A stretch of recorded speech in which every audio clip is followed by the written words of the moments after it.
cerita keagungan Tuhan. Matahari. Salam sejahtera di dalam kasih Tuhan Yesus Kristus. Saat ini 26 Mei 2024, saya akan menyampaikan firman Tuhan yang saya beri tema misteri hilangnya suku Dan dalam pemeteraian Israel di Wahyu pasal yang ke-7. Saudaraku yang dikasihi Tuhan Yesus Kristus, jadi dari pihak Zaitun Liar, kita semua, tidak semua orang itu bisa dimeteraikan oleh Roh Kudus. Jadi dari pihak kita semua non-Israel itu juga tidak semua orang bisa dimeteraikan oleh Roh Kudus. Dalam arti memiliki rohani yang terukur sehingga nanti layak harpazo ataupun theogo, layak dibawa kepada Allah dan ketahtanya ataupun difungsikan. Artinya akan ada yang tertinggal di masa Antikris. Ini dari pihak Zaitun Liar, dari kita semua. Demikian pula untuk pihak Israel atau Zaitun asli, itu juga tidak semua orang Israel itu bisa dimeteraikan. Saudara, jadi perhatikan baik-baik ya. Kalau dari bangsa non-Israel, dari kita semua, dari Zaitun Liar, itu ada yang tidak bisa dimeteraikan. Kemudian akan masuk ke masa Antikris. Demikian pula kelak untuk Israel sebagai Zaitun asli, itu tidak semua suku di Israel itu bisa dimeteraikan, sehingga tidak bisa harpazo maupun theogo. Yang tidak dimeteraikan dari bangsa Israel itu mereka juga tidak bisa diungsikan, apalagi harpazo. Saudaraku, jadi baik dari pihak Zaitun asli ataupun Zaitun Liar, dari bangsa Israel itu Zaitun asli ataupun Zaitun Liar itu kita semua yang gagal dimeteraikan itu maka akan masuk kepada masa Antikris. Saudaraku yang dikasihi Tuhan, jadi kita mesti hati-hati sekali. Kalau dari pihak Zaitun Liar kita semua itu yang dimeteraikan itu tidak tertulis, tidak tercatat siapa-siapa saja, suku bangsa mana, dari benua mana, tidak dituliskan. Tetapi untuk bangsa Israel itu yang dimeteraikan tertulis dengan sangat jelas. Ini perbedaannya, saudaraku.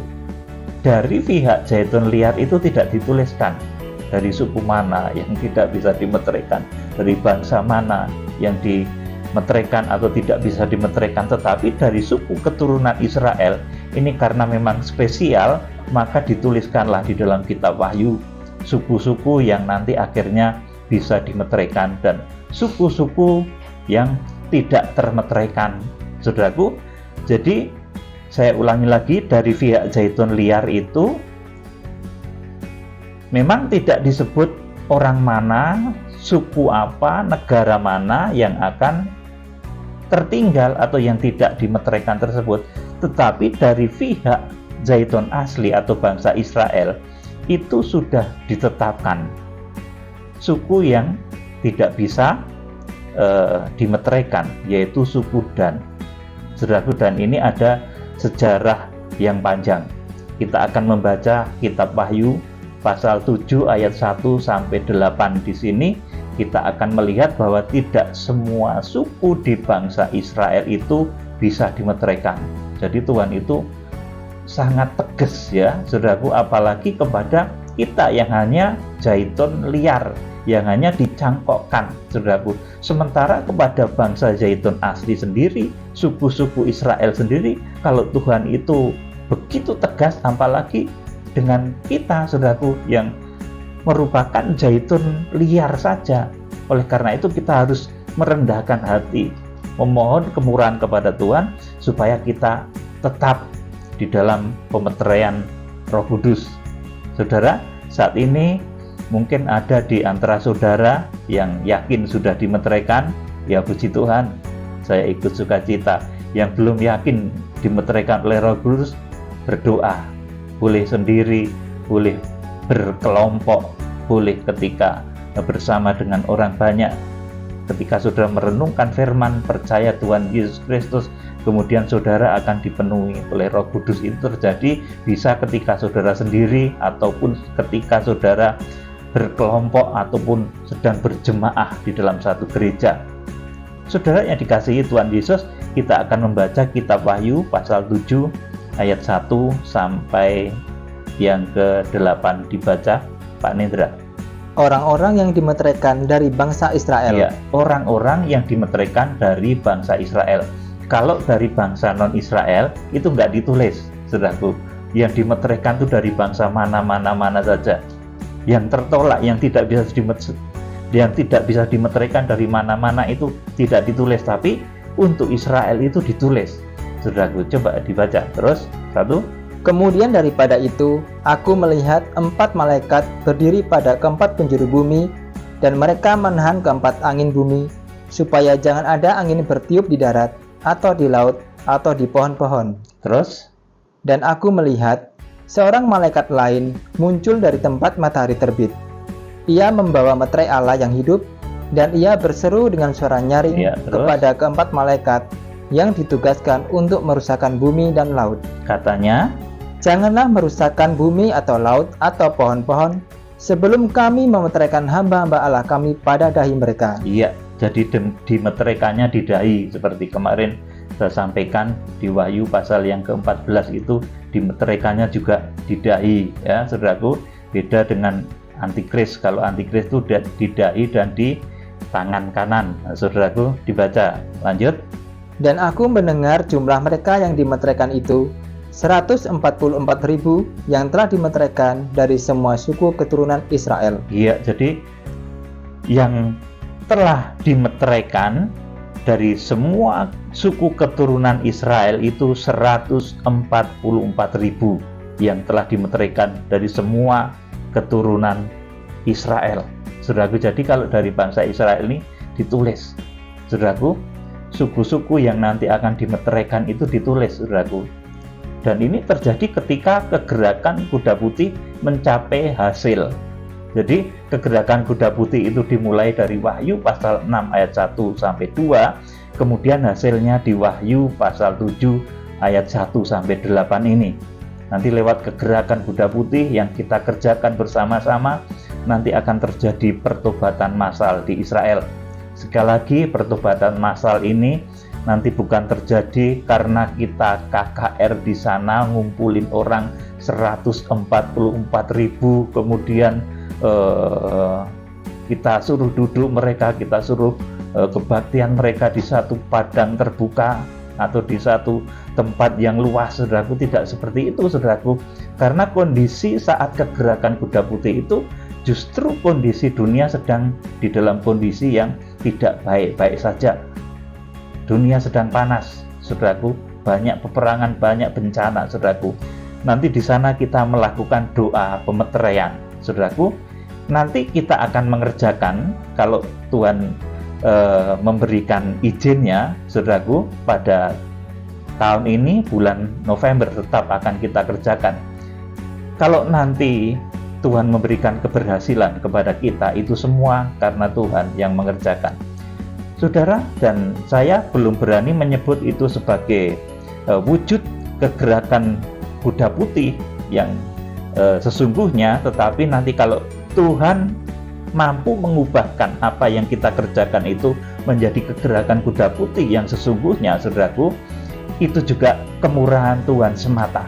Saudaraku, jadi di sana di Israel nanti kita tidak akan ngumpulin 144.000 orang kemudian mereka kita ajak kebaktian, saudaraku, seperti kalau KKR di sini, kemudian pendetanya pakai konon bahasa roh, kemudian mengebaskan jubahnya, puluhan ribu orang jatuh.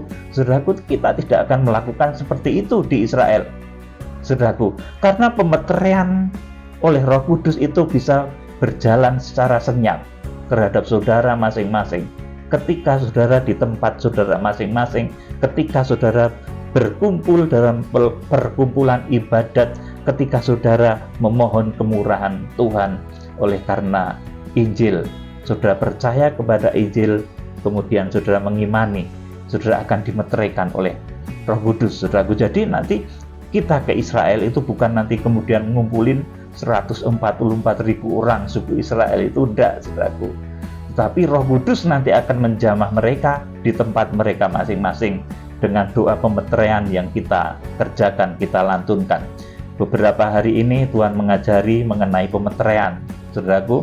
Jadi pemeteraian itu tidak terjadi karena nanti kita ngumpulin 144.000 orang, tidak, saudaraku. Tetapi dengan doa-doa khusus, kita sungguh-sungguh bergumul, saudaraku, lewat doa pemeteraian bangsa Israel, nanti akan terjadilah pertobatan 144.000 dari suku keturunan Israel nanti akan dimeteraikan, ya, saudaraku. Kita berusaha, yang rindu ikut boleh daftar, ya, nanti boleh, yang belum punya paspor ya diurus secepatnya.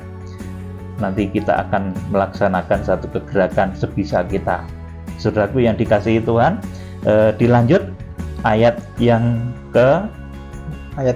kelima. Ya.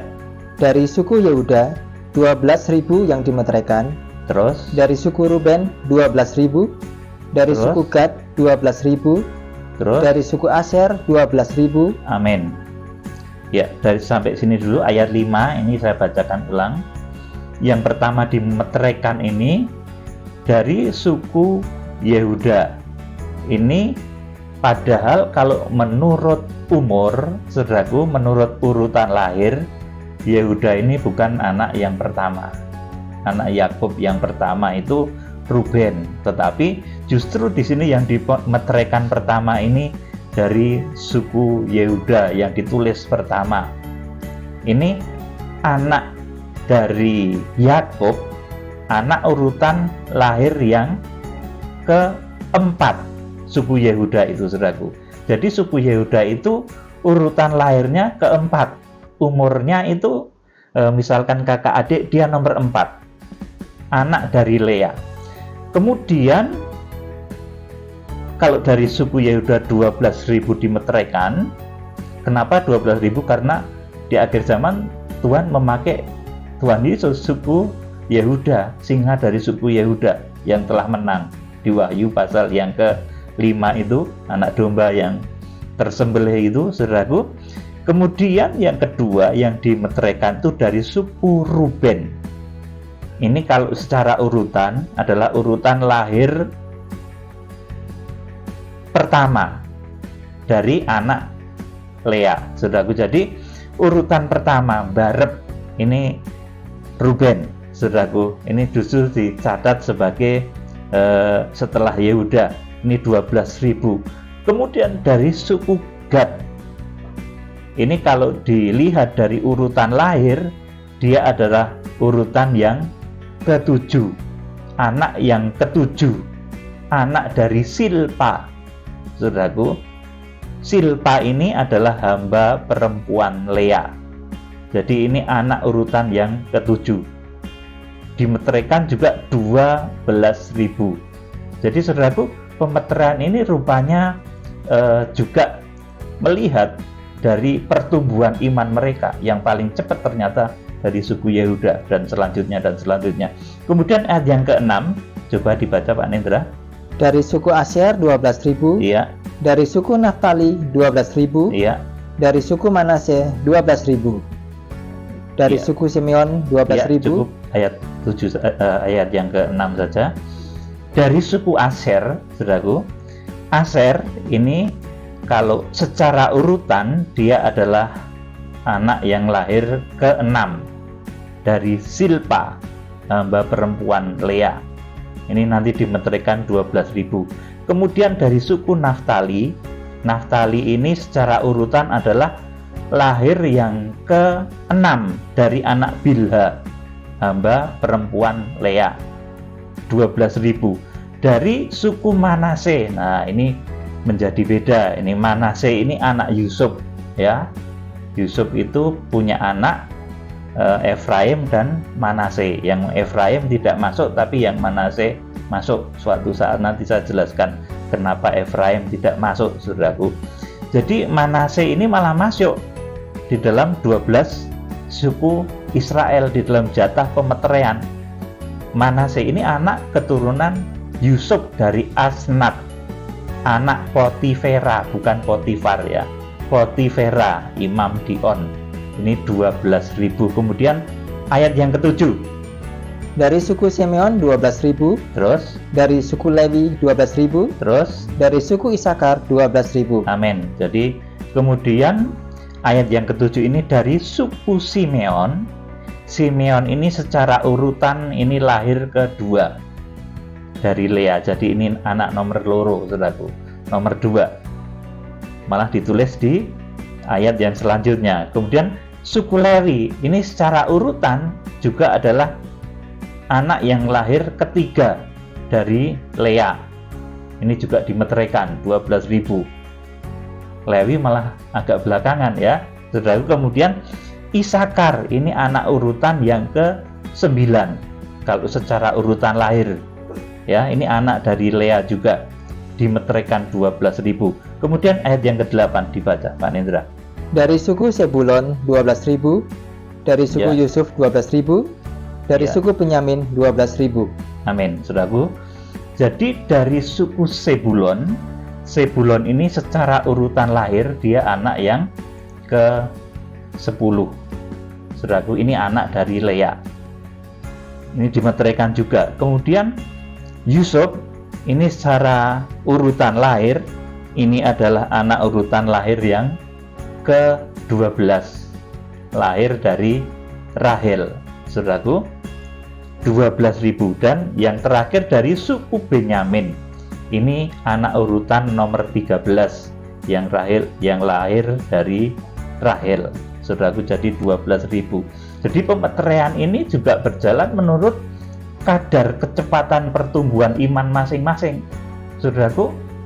Nah, demikian pula ini berlaku kepada bangsa non-Israel. Pemeteraian terhadap saudara, terhadap keluarga, famili itu bisa berbeda-beda waktunya, saudaraku. Meskipun selang waktunya tidak terlalu lama, bisa selang waktunya lama juga bisa, saudaraku. Jadi pemeteraian oleh Roh Kudus ini terjadi menurut tingkatan iman, menurut pertumbuhan iman yang dicapai masing-masing individu, saudaraku. Jadi Israel atau Yakub itu memiliki 12 anak laki-laki ya, dan 1 wanita. Jadi anak urutan nomor 13 tadi Benyamin ya, sebetulnya anaknya itu ada 13 dengan urutan. Yang pertama ini Ruben, itu anaknya Lea. Kemudian yang kedua Simeon, itu anaknya Lea juga. Kemudian yang tertua ketiga Lewi, ini anaknya Lea juga, saudaraku. Kemudian yang keempat ini Yehuda, ini anak keturunan dari Lea juga, saudaraku. Kemudian yang kelima ini suku Dan, suku yang terhilang, yang pada saat ini akan saya sampaikan pada saudara. Suku Dan ini adalah anak dari Bilha.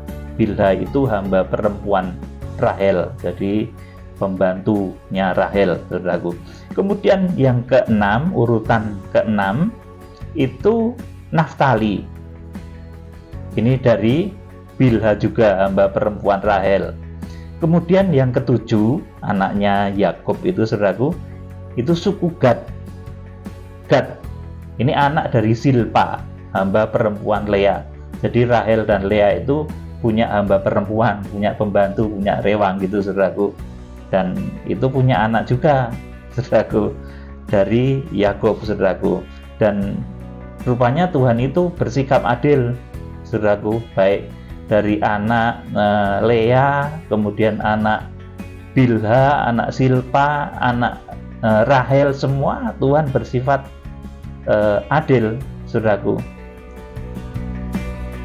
Jadi kemudian yang ke-7 ini Gad, ini anak dari Silpa, hamba perempuan Lea. Kemudian Aser itu juga anak dari Silpa, hamba perempuan Lea. Kemudian yang ke-9 usianya itu yang urutan lahir ke-9 itu Isakar, ini anak kandung Lea. Kemudian yang ke-10 itu Sebulon, itu anak kandung Lea juga. Kemudian yang ke-11 ini perempuan, saudaraku, makanya tidak ditulis. Ini namanya Dina, ini anaknya Lea. Jadi Lea punya anak perempuan namanya Dina, ini nomornya nomor 11. Kemudian anak Yakub yang nomor 12 itu namanya Yusuf, ini anak Rahel, saudaraku.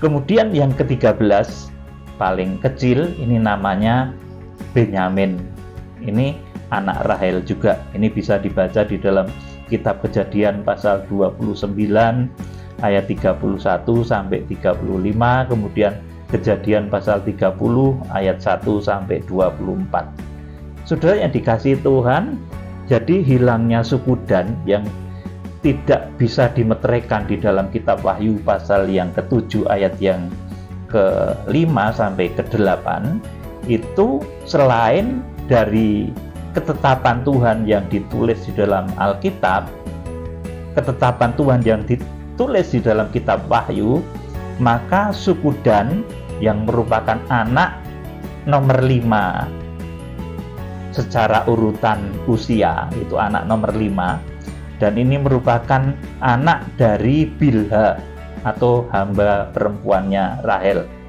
tidak masuk dalam daftar yang dimeteraikan dari suku-suku Israel di akhir zaman, karena suku Dan itu memiliki reputasi yang kurang baik, saudaraku.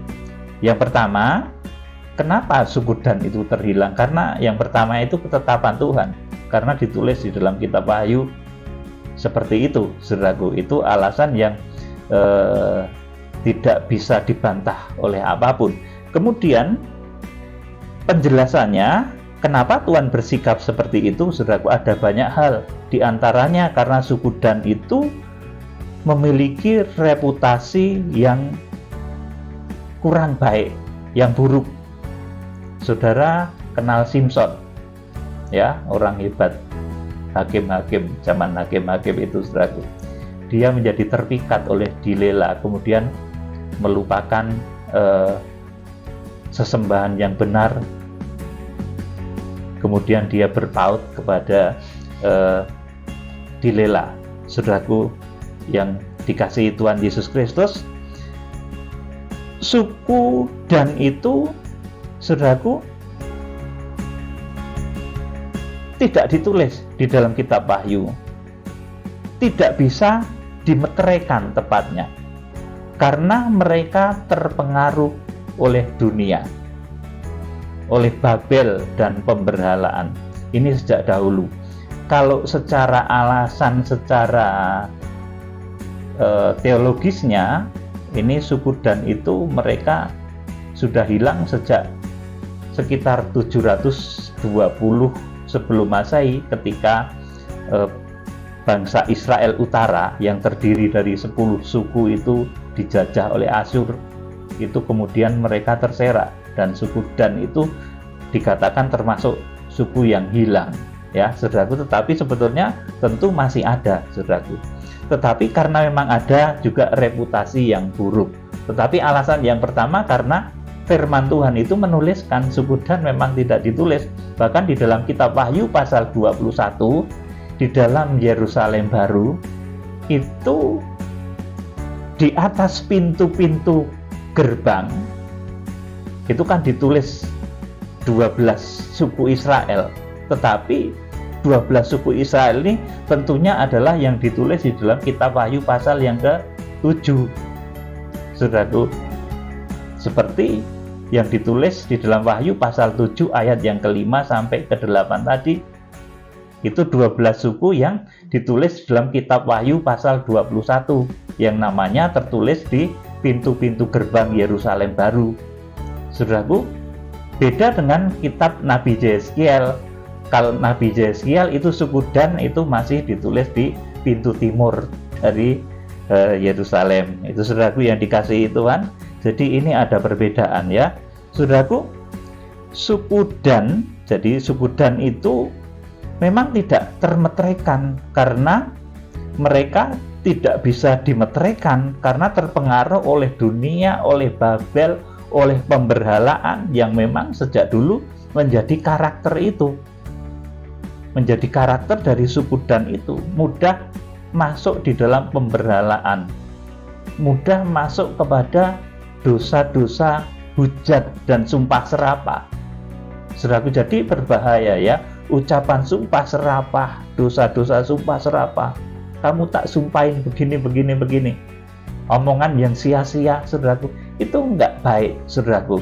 Suku Dan itu memiliki kebiasaan seperti itu. Saudaraku, suku Dan juga terlibat dalam berbagai pemberhalaan. Salah satunya ketika bangsa Israel itu terpecah menjadi dua, kita akan baca di 1 Raja-Raja 12.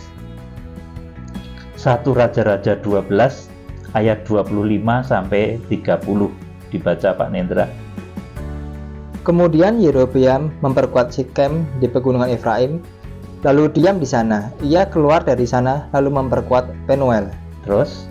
Maka berkatalah Yerobeam dalam hatinya, kini mungkin kerajaan itu kembali kepada keluarga Daud. Amin. Saudaraku, Yerobeam itu merupakan raja dari Israel Utara yang nantinya kemudian akan ditaklukkan oleh Asyur, sehingga saudaraku, suku Dan apa itu terhilang. Saudaraku, terus ayat yang ke-27. Jika bangsa itu pergi mempersembahkan korban sembelihan di rumah Tuhan di Yerusalem, maka tentulah hati bangsa ini akan berbalik kepada Tuhan mereka, yaitu Rehabeam, Raja Yehuda. Iya, Raja Yehuda. Terus? Kemudian mereka akan membunuh aku dan akan kembali kepada Rehabeam, Raja Yehuda. Iya, terus? Sesudah menimbang-nimbang, maka raja membuat 2 anak lembu jantan dari emas, dan ia berkata kepada mereka, sudah cukup lamanya kamu pergi ke Yerusalem, hai Israel. Lihatlah sekarang Allah-Allahmu yang telah menuntun engkau keluar dari tanah Mesir. 29.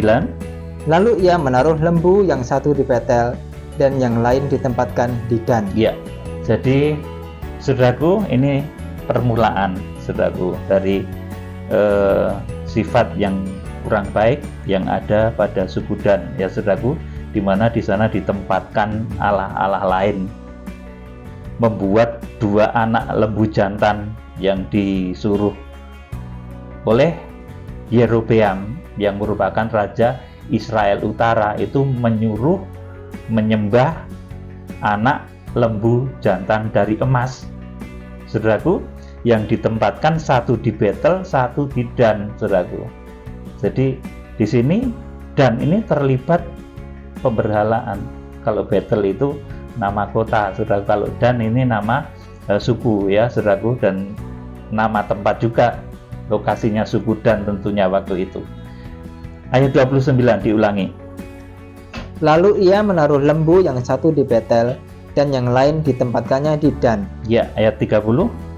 Maka hal itu menyebabkan orang berdosa, ya, sebab rakyat pergi ke Betel menyembah patung yang satu dan ke Dan menyembah patung yang lain. Iya, jadi pemberhalaan terjadi di Israel Utara ketika pemerintahan Raja Yerobeam ini, saudaraku, dan yang terlibat di dalamnya adalah suku Dan, saudaraku.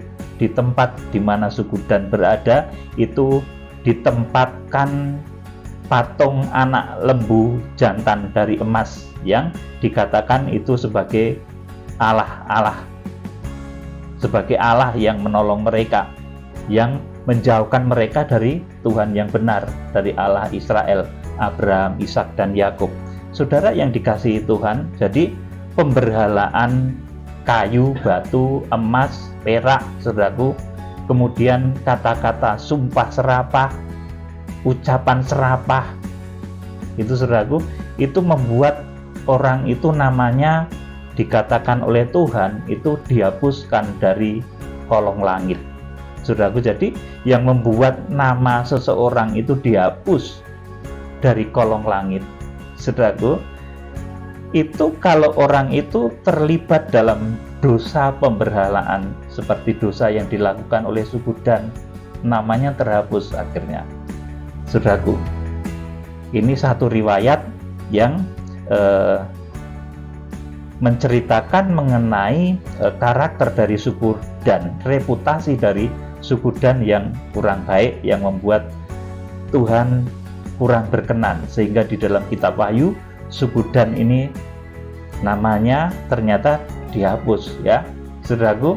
Jadi nama orang atau suku yang dimana mereka memberhalakan segala sesuatu, kayu, batu, emas, perak, lembu, emas, saudaraku, senang dengan ucapan sumpah serapah, saudaraku, itu mereka namanya akan dihapus.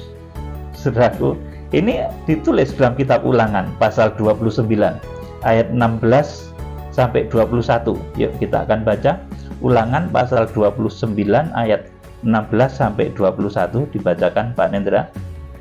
Sebab kamu ini tahu bagaimana kita diam di tanah Mesir, dan bagaimana kita berjalan dari tengah-tengah segala bangsa yang negerinya kamu lalui.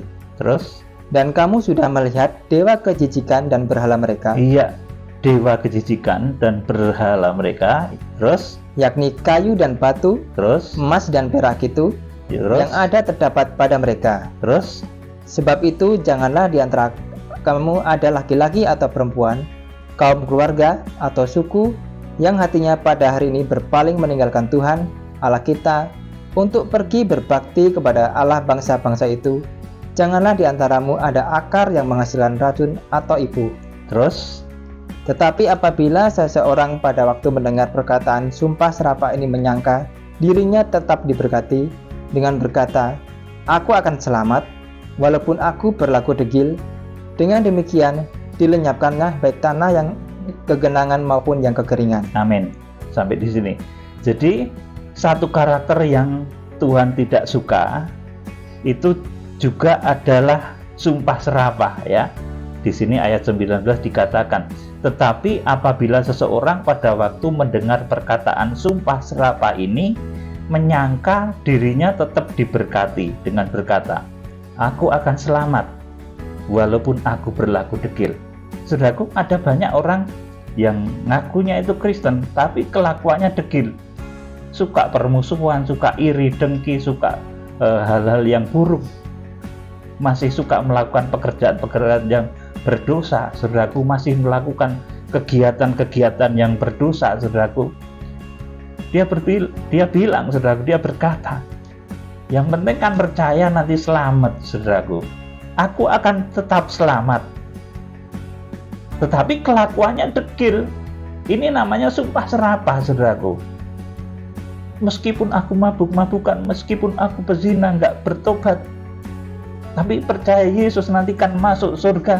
Saudaraku, mungkin berkata seperti itu, saudaraku. Itu disebut di dalam ayat ini, saudaraku, aku akan selamat walaupun aku berlaku degil.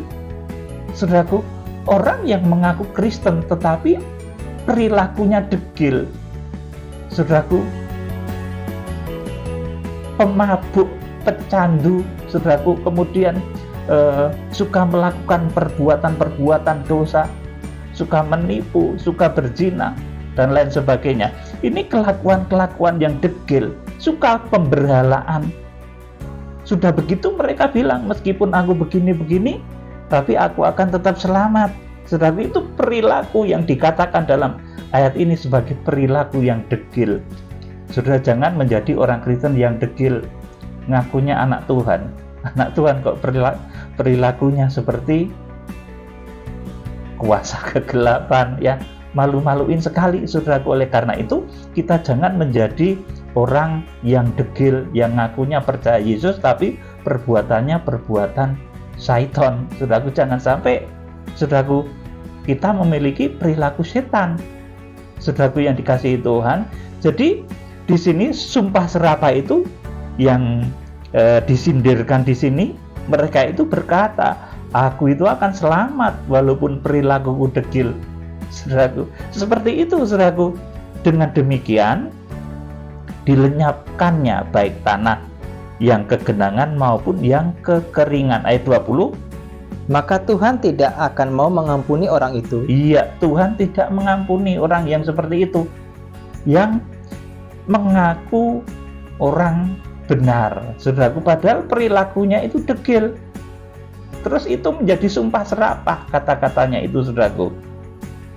Konon ngaku anaknya Tuhan, tapi perilakunya bukan perilaku terang, saudaraku. Kepada orang seperti ini, Tuhan tidak mau mengampuni orang itu. Terus, tetapi murka dan cemburu Tuhan akan menyala atasnya pada waktu itu. Terus, segenap sumpah serapah yang tertulis dalam kitab ini akan menghinggapi dia. Iya, terus? Dan Tuhan akan menghapuskan namanya dari kolong langit. Iya, Tuhan akan menghapuskan namanya dari kolong langit.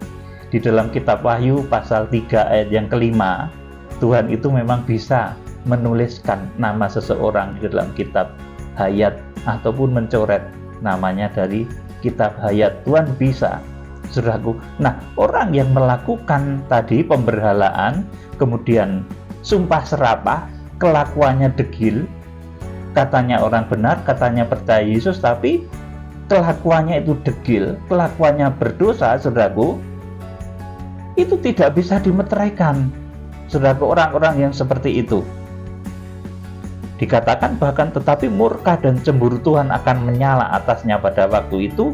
Segenap sumpah serapah yang tertulis dalam kitab ini akan menghinggapi dia, dan Tuhan akan menghapuskan namanya dari kolong langit. Jadi berbahagialah kalau namamu, nama kita semua tertulis di dalam kitab kehidupan anak domba.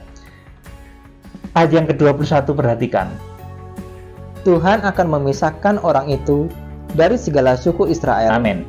Jadi Tuhan akan memisahkan orang yang terlibat pemberhalaan, di dalam dosa-dosa pemberhalaan, yang perilakunya degil.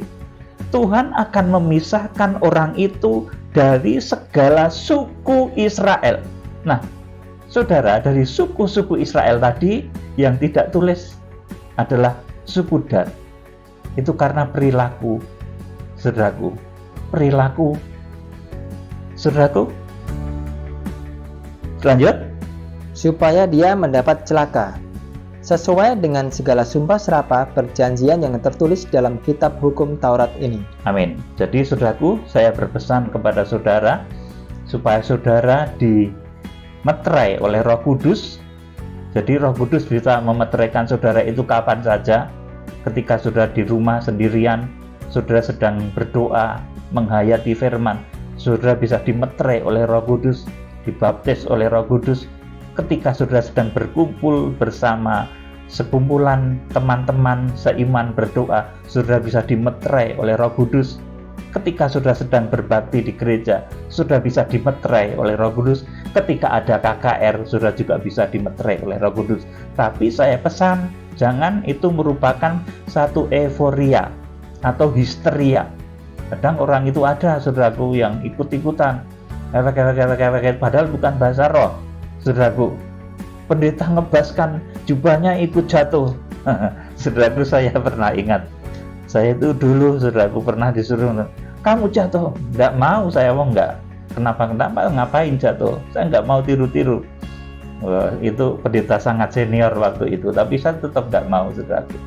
Saya tetap baca, berdiri tegap, berdoa, meneteskan air mata di hadirat Tuhan. Jadi kalau saudara kepenuhan Roh Kudus, itu saudara harus memiliki buah-buah Roh Kudus.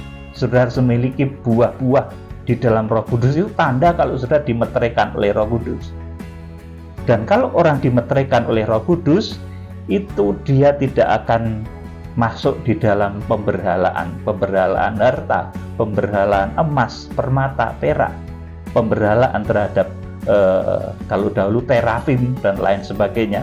Rahel itu punya terafim, saudaraku. Makanya yang menjadi penerus dari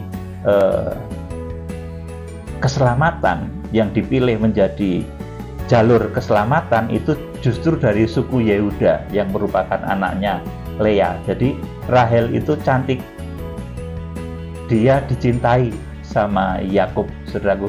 Tetapi dia itu punya terafim, saudaraku. Oleh karena itu, saudaraku, akhirnya yang menjadi juru selamat itu suku Yehuda, dari suku Yehuda, singa dari suku Yehuda, itu anaknya Lea.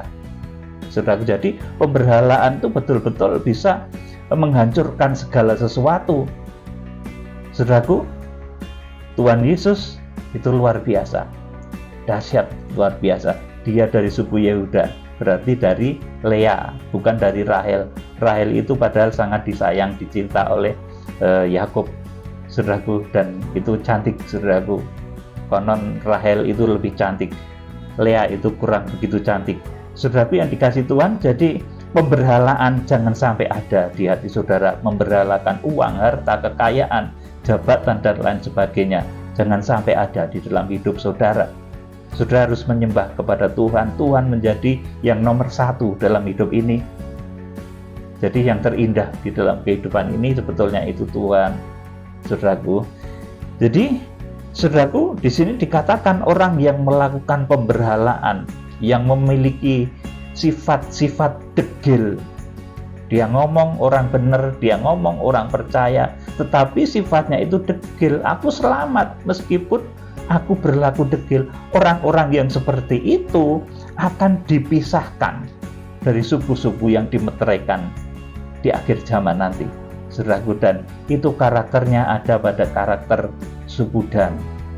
Saudaraku yang dikasihi Tuhan Yesus Kristus, jadi diulangi ayat yang ke-21 tadi.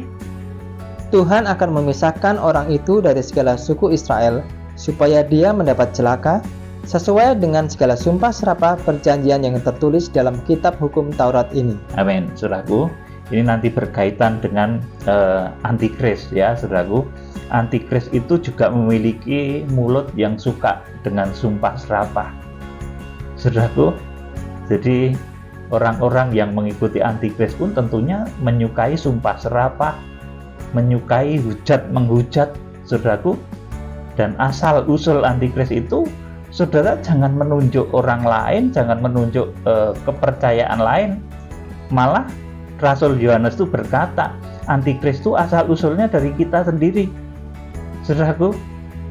Ya, ini satu rahasia, ya.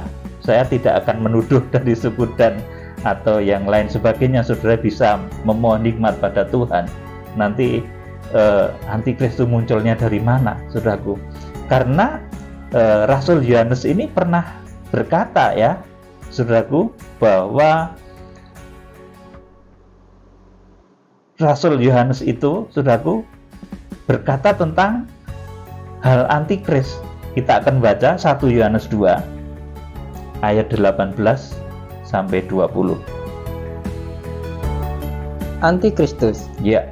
Anak-anakku, waktu ini adalah waktu yang terakhir. Terus? Dan seperti yang telah kamu dengar, seorang antikristus akan datang. Ya. Sekarang telah bangkit banyak antikristus. Itulah tandanya bahwa waktu ini benar-benar adalah waktu yang terakhir. Iya, ayat 19, perhatikan. Memang mereka berasal dari antara kita. Amin. Dari antara kita, saudaraku, dari antara kita. Ini yang nulis Rasul Yohanes. Kitanya Rasul Yohanes itu bisa menunjuk kepada teman-temannya Rasul Yohanes sendiri.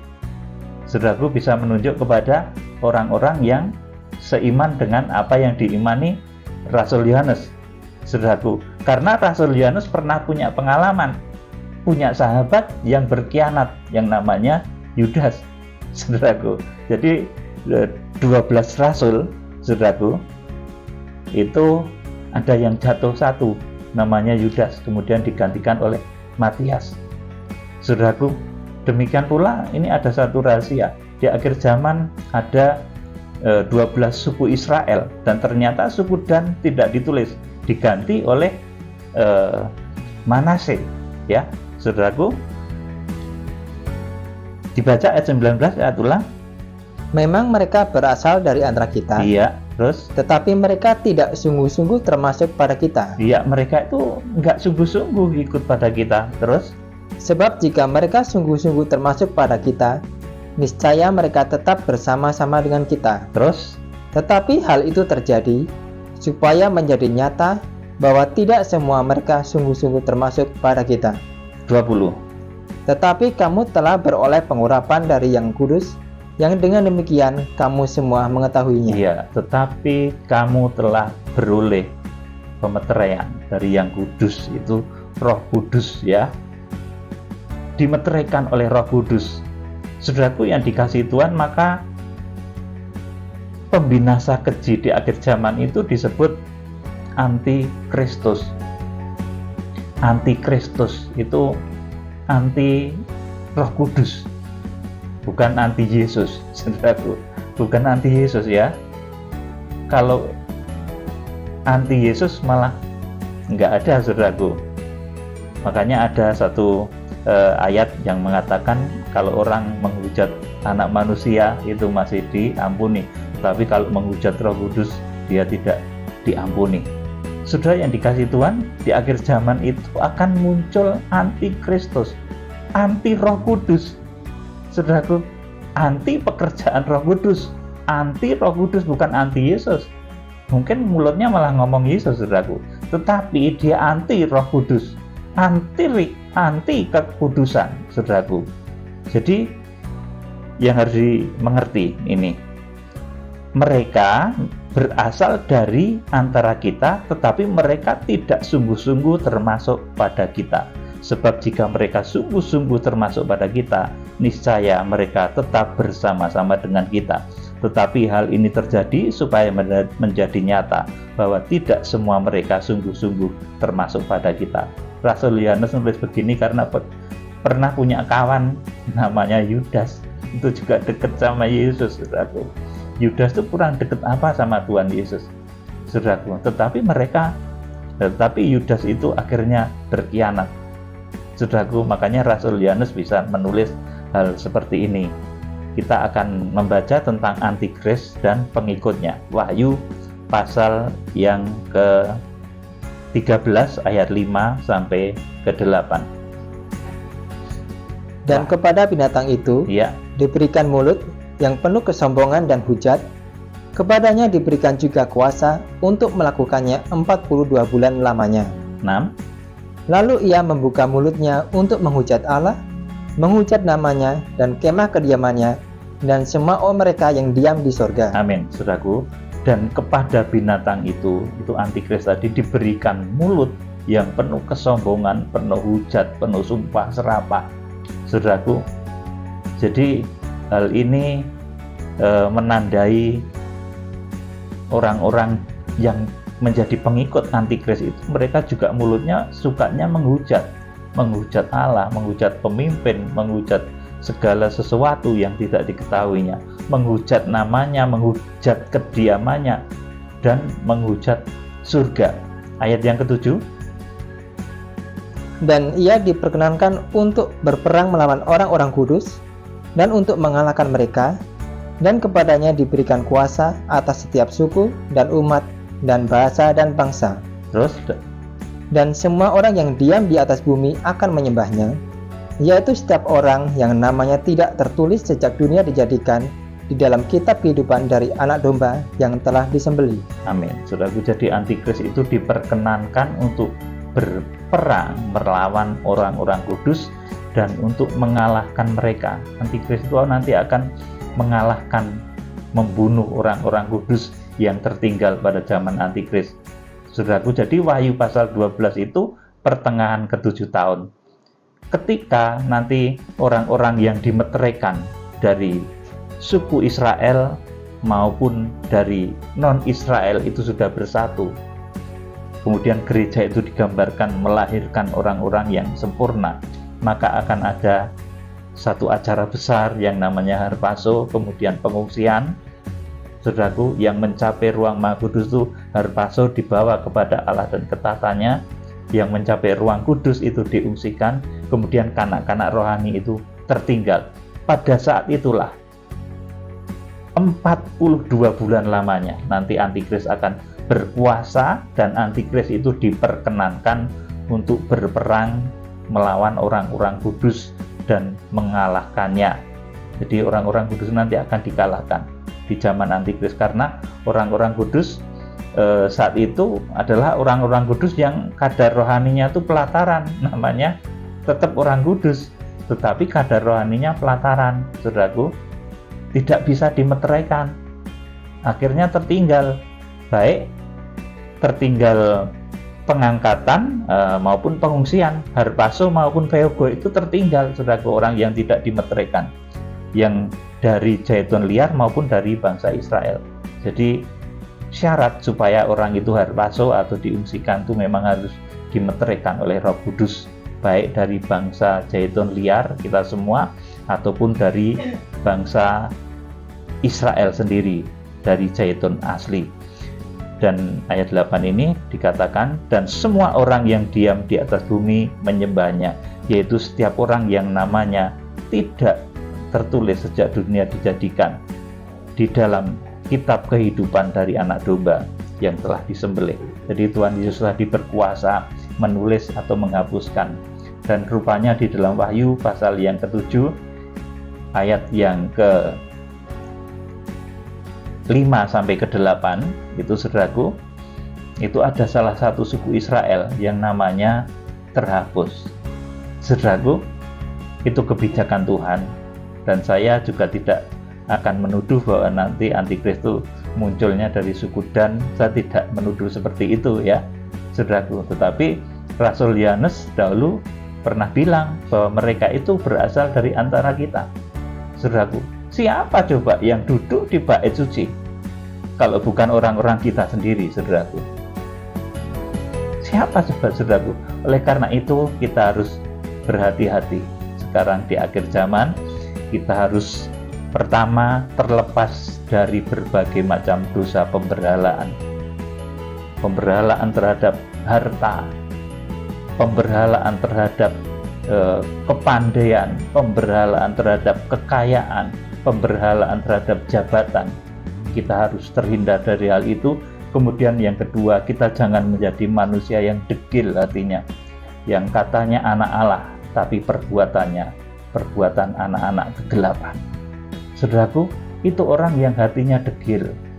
Saudaraku, itu bisa dihapus namanya oleh Tuhan dari kitab kehidupan anak domba, Wahyu pasal yang ke-3 ayat yang ke-5. Kiranya Tuhan Yesus Kristus memberkati. Kita pujikan kuras